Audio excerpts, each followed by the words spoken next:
નમસ્કાર વિદ્યાર્થી મિત્રો, તક્ષશિલા વિદ્યાપીઠ દ્વારા ચાલતી સ્ટાર બેન્ચમાં આપનું હાર્દિક સ્વાગત છે।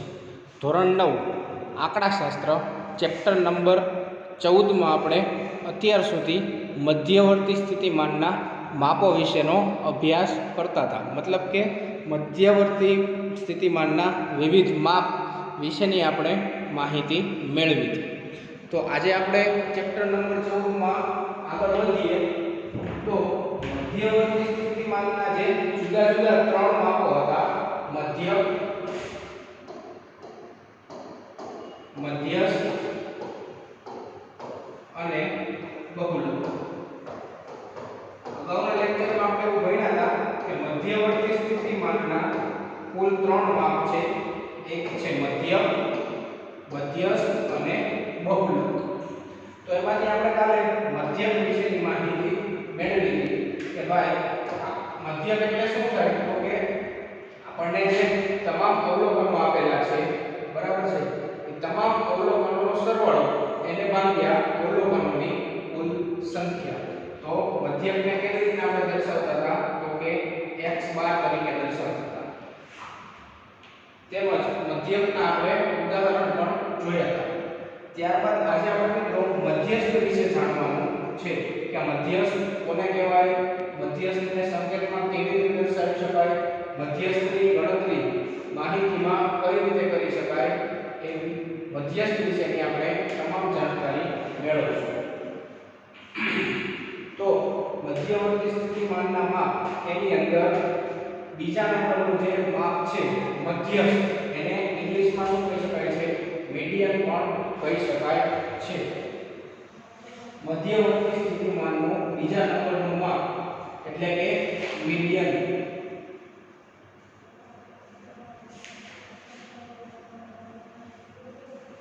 મધ્યસ્થ એટલે કે મીડિયન। મધ્યસ્થ કઈ રીતના મિત્રો શોધી શકાય છે, અથવા તો મધ્યસ્થની પહેલા વ્યાખ્યા શું છે એ આપણે જોઈએ। સૌપ્રથમ મધ્યસ્થ એટલે કે અંગ્રેજીમાં કહેવાય છે મીડિયન। અહીંયા જે રીતે લખેલું છે એ જ રીતના તમારે તમારી બુકમાં પણ લખવાનું છે। તો મધ્યવર્તી સ્થિતિમાનનું માપ એવું ટાઇટલ લખવાનું છે। ત્યારબાદ બીજા નંબરનું મધ્યવર્તી સ્થિતિમાનનું માપ એટલે કે મધ્યસ્થ, કાઉન્સમાં મીડિયન પણ એને કહી શકાય છે, તો કાઉન્સમાં લખવાનું મીડિયન। ત્યારબાદ મધ્યસ્થની વ્યાખ્યા આપેલી છે એ આપણે જોઈએ। તો કે મધ્યસ્થ કોને કહેવામાં આવે છે, માહિતીનું જે મૂલ્ય આપેલ અવલોકનોનું બરાબર બે સમાન ભાગોમાં વિભાજન કરતું હોય તેવા અવલોકનના મૂલ્યને મધ્યસ્થ કહેવામાં આવે છે। ફરીથી જોઈએ મિત્રો, મધ્યસ્થ એટલે માહિતીનું એવું મૂલ્ય કે જે આપેલ અવલોકનોનું બરાબર બે સમાન ભાગોમાં વિભાજન કરે છે। મતલબ કે શું મિત્રો, કે કોઈ એવું એક મૂલ્ય હશે કે જે આપેલ તમામ અવલોકનો છે એનું સમાન બે ભાગોમાં વિભાજન કરે છે, તો તેવું અવલોકનનું મૂલ્ય એટલે કે વચ્ચેનું કોઈ અવલોકન એને શું કહેવાય છે, અવલોકનના મૂલ્યને મધ્યસ્થ કહેવામાં આવે છે। વ્યાખ્યાને વધુ સારી રીતે આપણે ઉદાહરણ ઉપરથી સમજશું। પછી બીજા નંબરનો પોઈન્ટ છે કે તેને સંકેતમાં કેપિટલ M વડે દર્શાવવામાં આવે છે। મધ્યસ્થ અંગ્રેજીમાં કહેવાય છે મીડિયન, એટલે એને સંકેતમાં દર્શાવવા માટે કેપિટલ M સંકેતનો ઉપયોગ થાય છે। તો મધ્યસ્થને સંકેતમાં કેપિટલ M વડે દર્શાવવામાં આવે છે।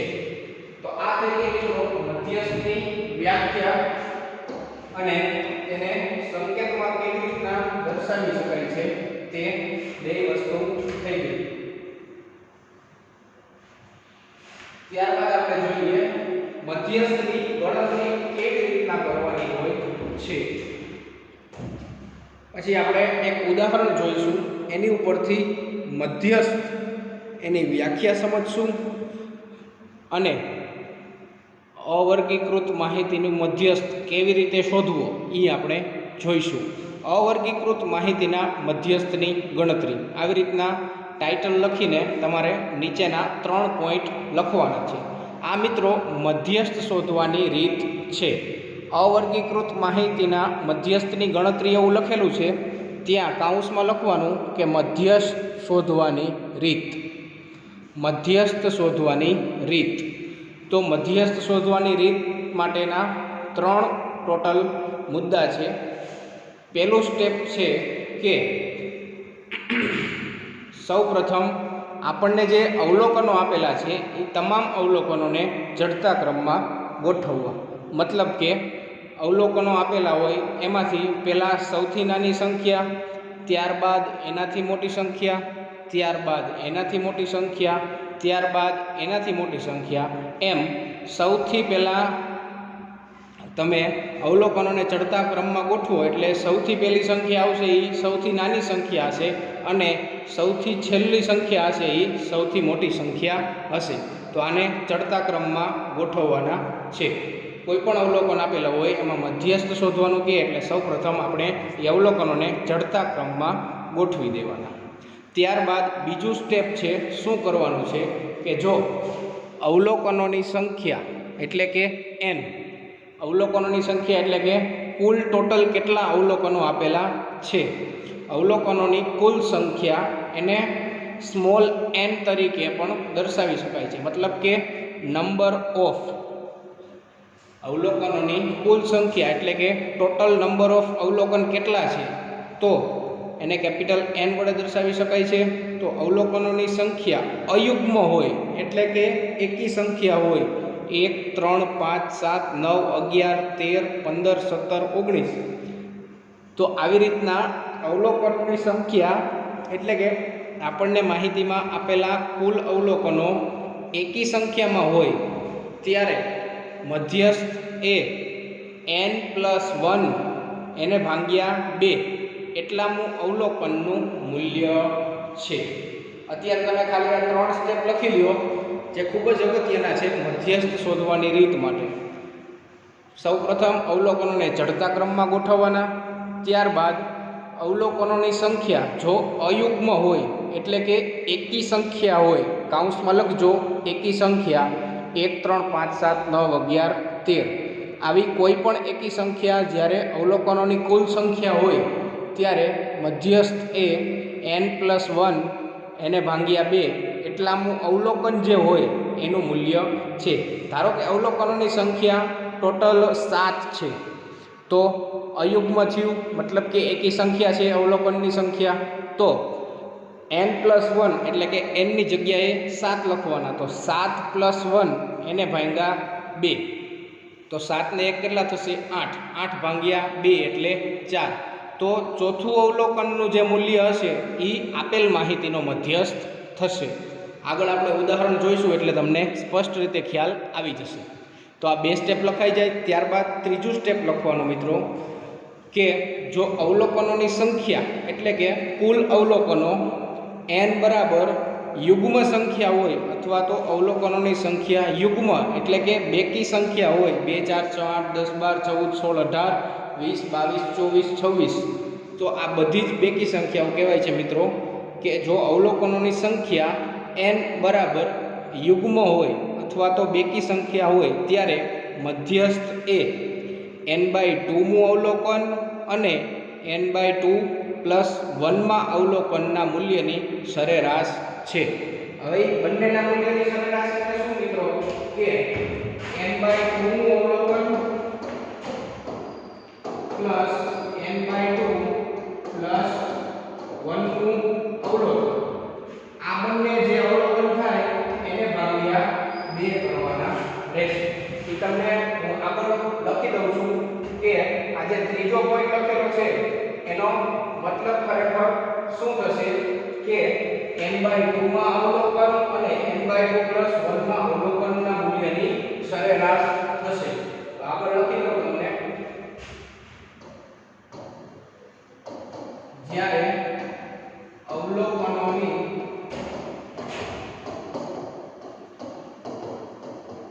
કુલ સંખ્યા યુગ્મ હોય મતલબ કે n બરાબર કોઈ યુગ્મ સંખ્યા હોય એટલે કે એકી સંખ્યા હોય ત્યારે મધ્યસ્થ શું થશે તો કે મધ્યસ્થ બરાબર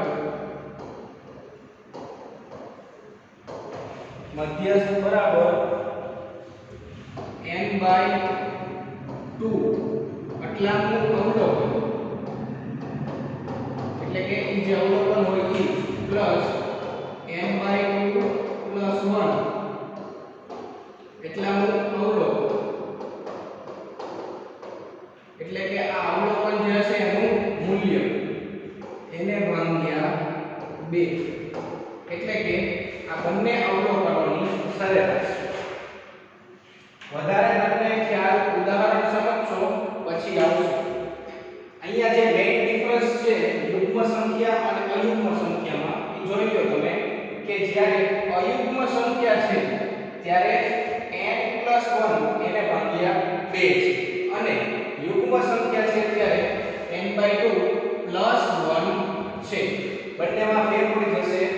તમારે n/2 +1 યુગ્મ સંખ્યા માટે યાદ રાખવાનું છે અને અયુગ્મ સંખ્યા માટે n+1 એને ભાગ્યા 2 એવું યાદ રાખવાનું છે. તો અયુગ્મ સંખ્યા માટે અને યુગ્મ સંખ્યા માટે બંને માટે સૂત્ર યાદ રાખવું પડશે. તમારે સૂત્ર યાદ રાખવામાં સરળતા જોઈતી હોય તો તમારે જોઈ લેવાનું કે અયુગ્મ એટલે કે એકી સંખ્યા હશે ત્યારે માત્ર આજે એક જ સ્ટેપ આવશે.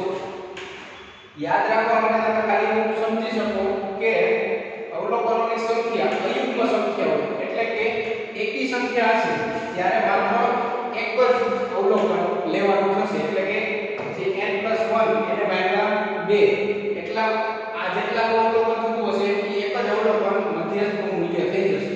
જ્યારે બેકી સંખ્યા એટલે કે યુગ્મ સંખ્યા જે છે એનું અવલોકન હશે ત્યારે તમારે જુદા જુદા બે અવલોકનના મૂલ્યની જરૂર પડશે.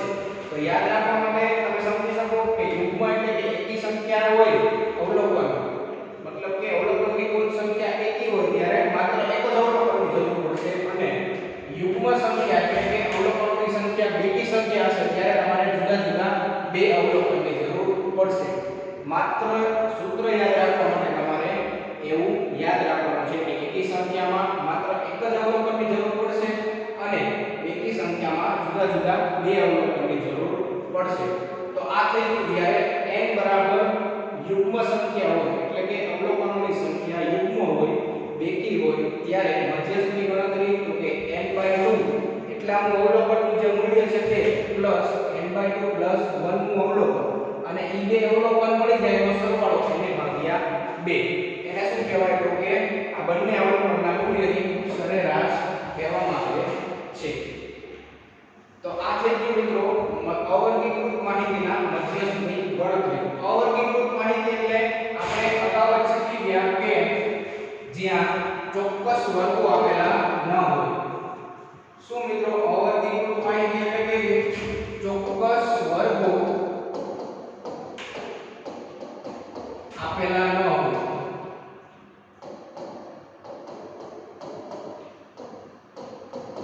જેમ આપણે જુદા જુદા વર્ગો પડતા હતા 0 થી 10 10 થી 20 20 થી 30 આવી રીતના જે માહિતી હોય ને મિત્રો એને કેવી માહિતી કહેવાય? વર્ગીકૃત માહિતી કહેવાય. પરંતુ આપણને જુદા જુદા અવલોકનો આપેલા હોય 10 20 30 40 50 60 70 તો એને કેવી માહિતી કહેવાય? અવર્ગીકૃત માહિતી કહેવાય. ચોક્કસ વર્ગો આપેલા હોય નહીં, જુદા જુદા માત્ર અવલોકનો આપેલા હોય, એનું કોઈ ચોક્કસ રીતના વર્ગીકરણ થયેલું હોતું નથી. તો આપણે જોઈએ અવર્ગીકૃત માહિતીના મધ્યસ્થની ગણતરી. એમાં જુદા જુદા બે પ્રકાર, એક અવલોકનની સંખ્યા અયુગ્મ હોય અને એક અવલોકનની સંખ્યા યુગ્મ હોય. આપણે બંનેના એક એક ઉદાહરણ જોઈશું.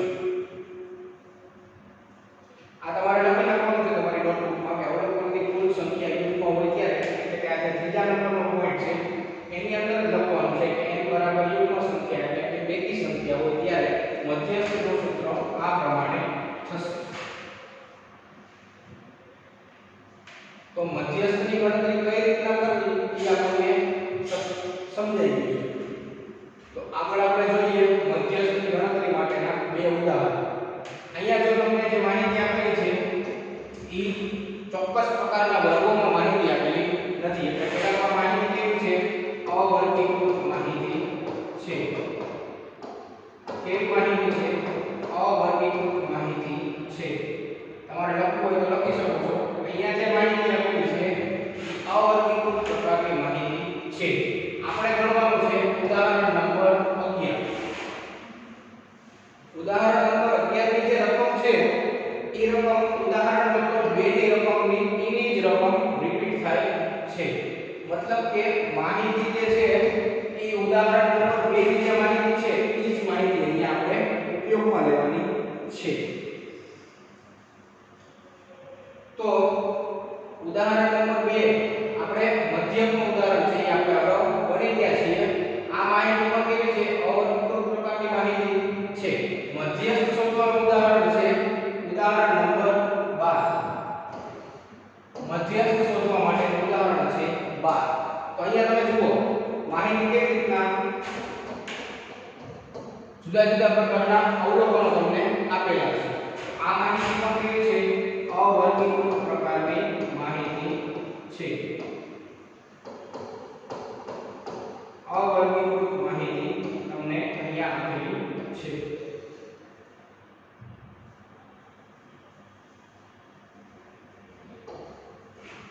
કેવી માહિતી આપેલી છે મિત્રો?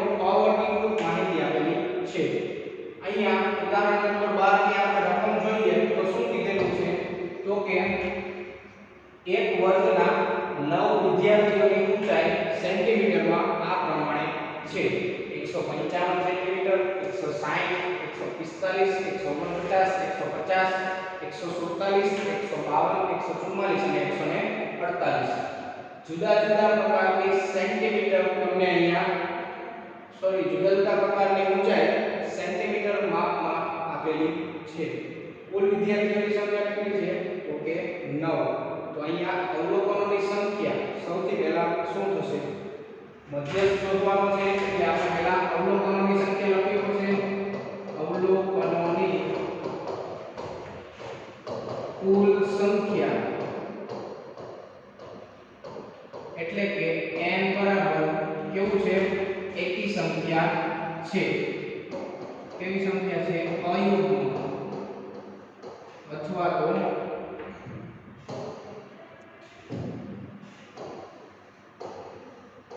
અયુગ્મ અથવા તો એકી સંખ્યા છે. અવલોકનોની કુલ સંખ્યા કેટલી છે? 1 2 3 4 5 6 7 8 9 ગણી લેવાના. અવલોકનોની કુલ સંખ્યા અયુગ્મ એટલે કે એકી સંખ્યા છે. અહીંયા તમને કીધેલું છે કે વર્ગના 9 વિદ્યાર્થીઓની ઊંચાઈની માહિતી તમને આપેલી છે.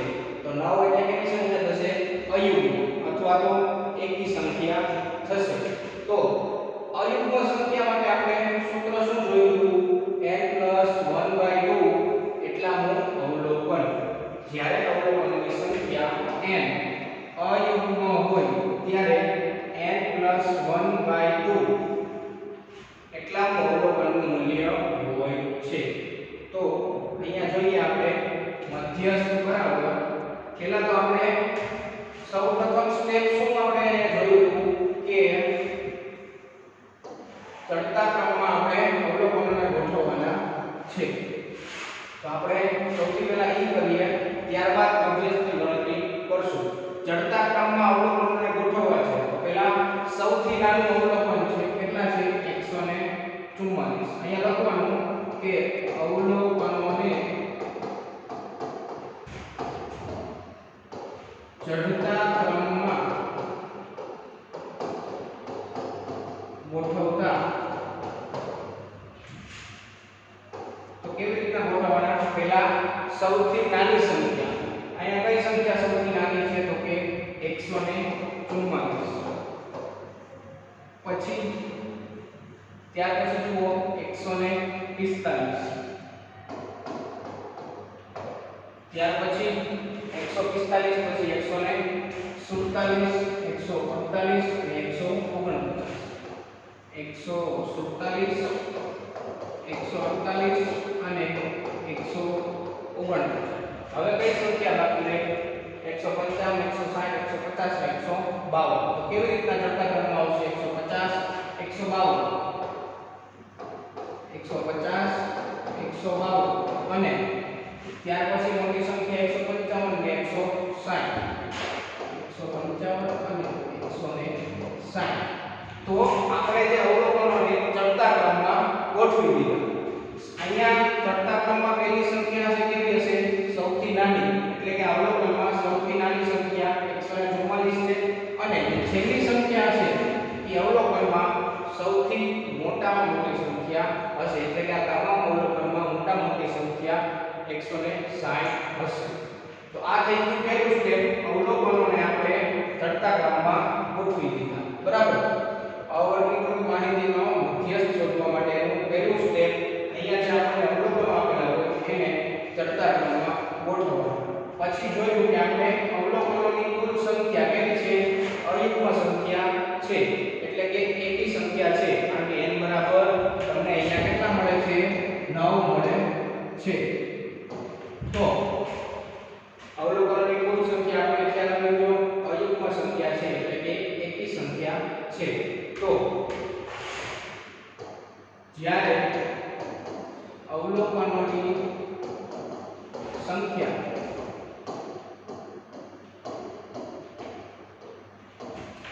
અયુગ્મ હોય ત્યારે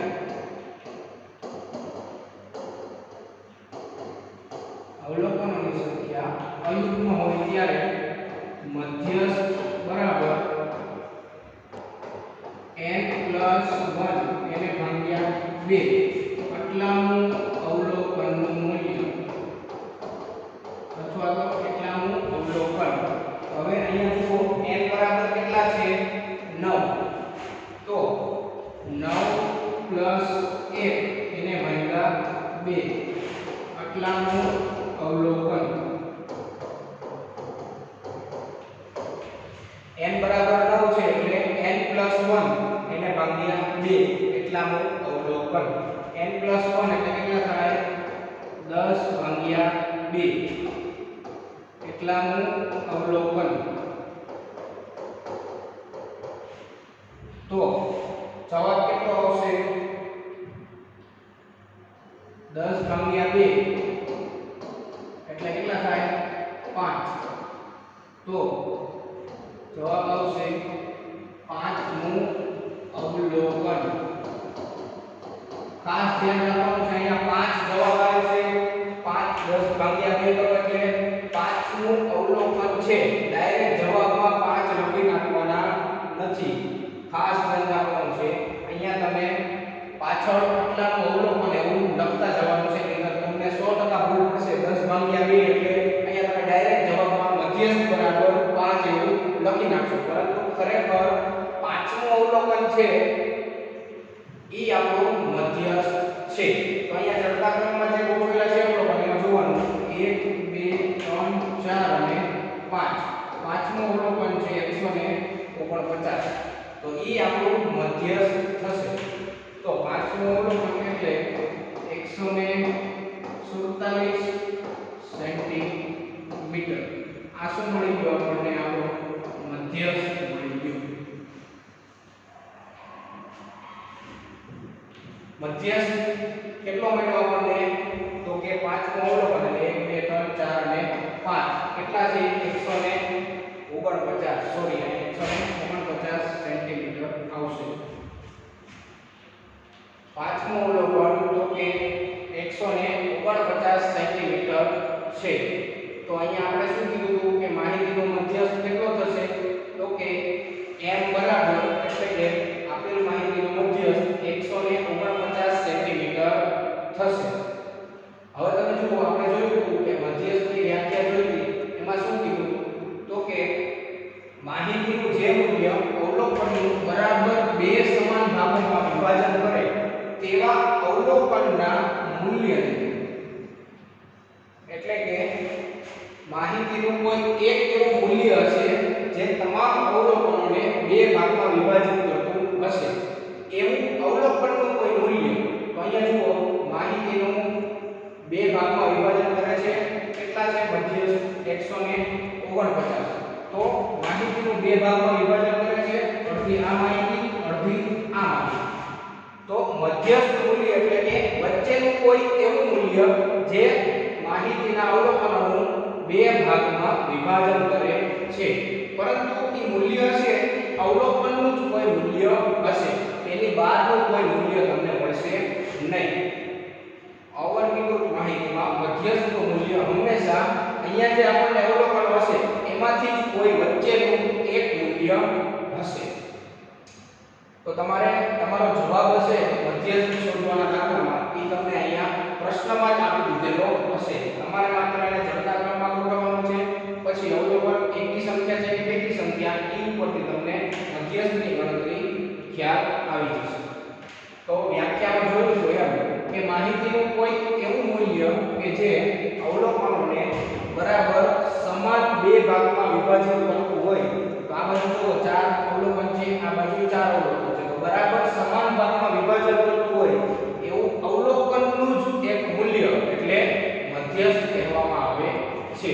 તો હવે તમને વ્યાખ્યાનો ખ્યાલ આવી ગયો છે કે મધ્યસ્થ કોને કહેવામાં આવે છે. તો આ છે આપણું ઉદાહરણ નંબર 12.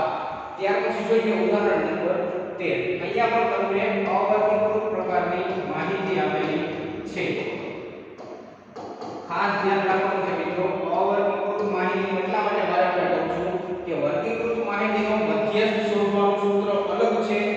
અવર્ગીકૃત માહિતીનો મધ્યસ્થ શોધવાનું સૂત્ર આપણે અહીંયા જે અત્યારે લખીએ છીએ એ છે. વર્ગીકૃત માહિતી માટેનું જે સૂત્ર આવશે મધ્યસ્થ શોધવાનું એ તમારે આની પછીના ધોરણમાં એટલે કે 10મા ધોરણમાં શીખવાનું આવશે.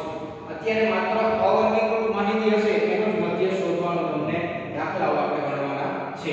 તો અહીંયા આપણને શું ઉદાહરણ આપેલું છે કે કબડ્ડીની એક્ટિવિટી દ્વારા મેચની શૃંખલામાં મળેલા આ અંક નીચે પ્રમાણે છે. મતલબ કે જુદા જુદા ગોલ મેળવેલા હોય ટીમે અથવા તો સ્કોર કરેલો હોય ટીમે એ નીચે પ્રમાણે છે.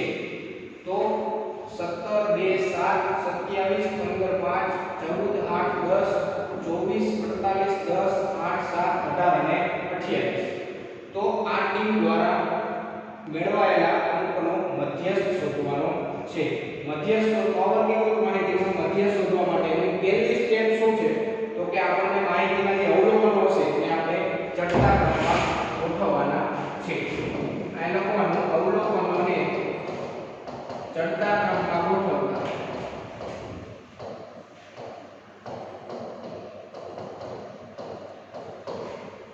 અવલોકનોને ચડતા ક્રમમાં ગોઠવતા.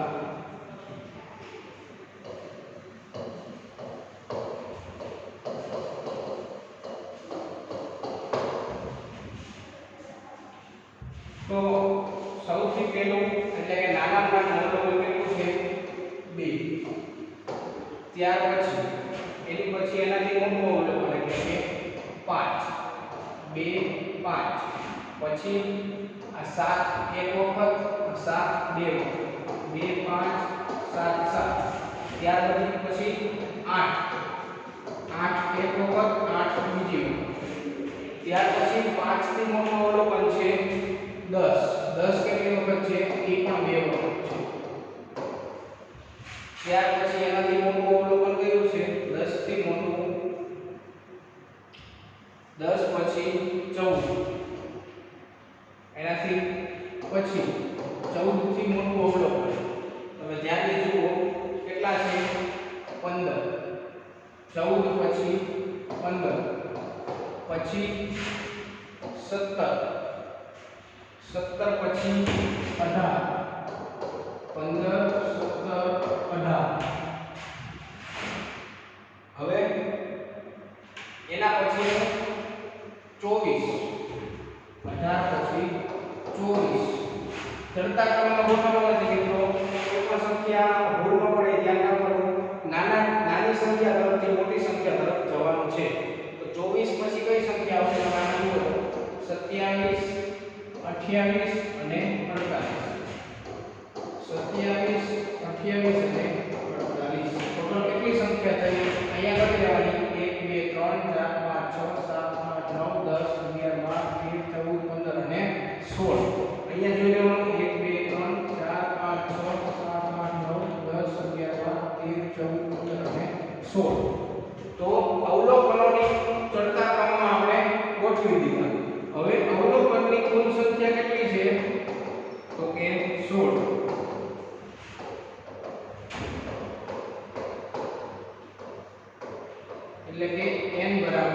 16 એટલે કેવી સંખ્યા છે બેકી સંખ્યા થશે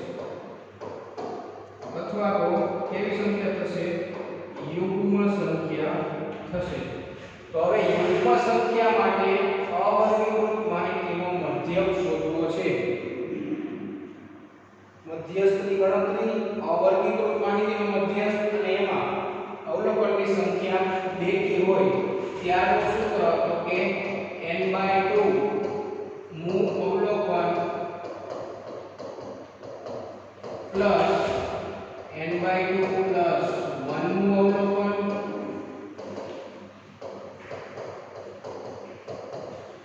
એને ભાગ્યા 2 તો શું થશે n બરાબર કેટલા છે અહીંયા 16 તો 16 ભાગ્યા 2 એટલાનું અવલોકન પ્લસ 16 ભાગ્યા 2 પ્લસ 1 કારણ કે n બરાબર કેટલા છે 16 તો 16 ભાગ્યા 2 પ્લસ 1 નું અવલોકન સાવ સરળ છે મિત્રો ગણતરી એને ભાગ્યા 2 n બરાબર 16 છે એટલે 16 ભાગ્યા 2 એટલાનું અવલોકન પ્લસ 16 ભાગ્યા 2 પ્લસ 1 નું અવલોકન તો જોઈએ શું થશે 16 ભાગ્યા 2 એટલે 8 નું અવલોકન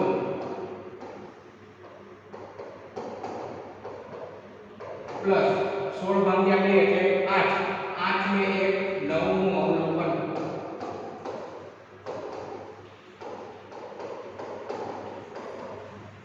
એને ભાગ્યા 2 શું થઈ ગયું અહીંયા 16 ભાગ્યા 2 એટલે 8 તો કે 8 નું અવલોકન પ્લસ અહીંયા 16 ભાગ્યા 2 એટલે 8 8 ને 1 9 તો કે 9 નું અવલોકન અને 2 ભાગ્યા 2 હવે અહીંયા જુઓ 8 નું અને 9 નું અવલોકન કયું થાય છે 1 2 3 4 5 6 7 8 અને 9 તો 8 નું અવલોકન અને 9 નું 8 નું અવલોકન કેટલું છે 10 9 નું અવલોકન છે 14 તો 8 નું અવલોકન એટલે કે 10 વત્તા 9 નું અવલોકન કેટલા છે 14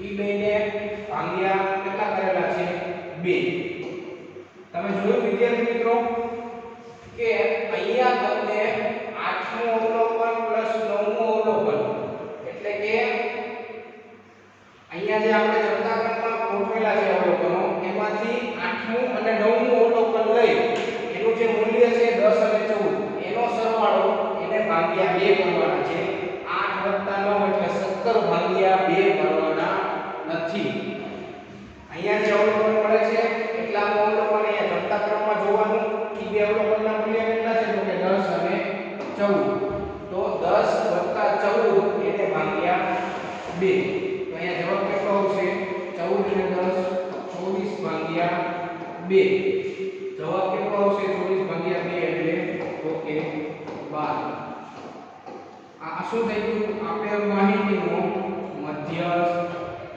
થઈ ગયું ખાસ ધ્યાન રાખવાનું છે 16 ભાગ્યા 2 એટલે 8 અને 16 ભાગ્યા 2 પ્લસ 1 એટલે 8 ને 9 8 વત્તા 9 ને 17 કરીને એને ભાગ્યા 2 કરવાનું નથી માહિતીમાં જોવાનું કે 8 નું અવલોકન અને 9 નું અવલોકન શું છે તો કે 10 વત્તા 14 એને ભાગ્યા 2 કરવાના છે તો આ શું મળશે તમને 24 ભાગ્યા 2 એટલે કે 12 આ થઈ ગયો એનો મધ્યસ્થ તો આવી રીતના આપણે મધ્યસ્થની ગણતરી કરવાની છે એકદમ સરળ રીતના આપણે